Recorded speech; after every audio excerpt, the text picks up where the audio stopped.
Hi friends, good evening everybody. ఏంటిది అనుకున్నారు? Paneer lollipops ఎలా చేద్దాం చూద్దామా? ఫస్ట్ పన్నీర్ని ఇలా క్యూబ్స్ కింద కట్ చేయాలి. అలాగే కార్న్‌ఫ్లోర్, మైదా, రెడ్ చిల్లీ, సాల్ట్ తీసుకోవాలి. అలాగే వీటికి యూజ్ అయిన టూత్ పిక్స్ కూడా తీసుకోవాలి. అలాగే మరొక ఇంగ్రీడియంట్ ఏంటంటే క్రంచీగా వేపించుకున్న కార్న్‌ఫ్లెక్స్ తీసుకోవాలండి.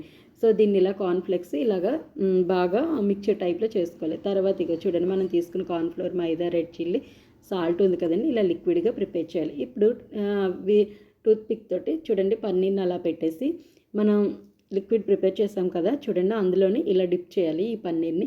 ఇది మొత్తం ఫుల్ డిప్ చేసిన తర్వాత మనం క్రంచీగా వేపి రెడీగా ఉంచుకున్న కార్న్‌ఫ్లెక్స్ ఉంది కదా అందులో కోటెడ్ చేయాలండి. ఈ ప్రాసెస్ అంతా అవైలబుల్. స్టవ్ మీద పెనం పెట్టేసి ఆయిల్ వేసి స్టవ్ వెలిగించి రెడీగా ఉంచుకొని, సో ఈ డిప్ అంతా అయిపోయిన తర్వాత ఇగో ఇలా పెట్టేటప్పుడు ఆయిల్ బాగా మరిగిన తర్వాత ఒక్కొక్క లాలీపాప్ని అందులో పెట్టాలండి. ఎలా పెడితే కనుక ఒక 10 మినిట్స్కి మనకి క్రంచీగా ఎమ్మీగా ఉండే గోల్డ్ కలర్లో ఉన్న పన్నీర్ లాలీపాప్స్ అనేవి రెడీ అయిపోతాయి.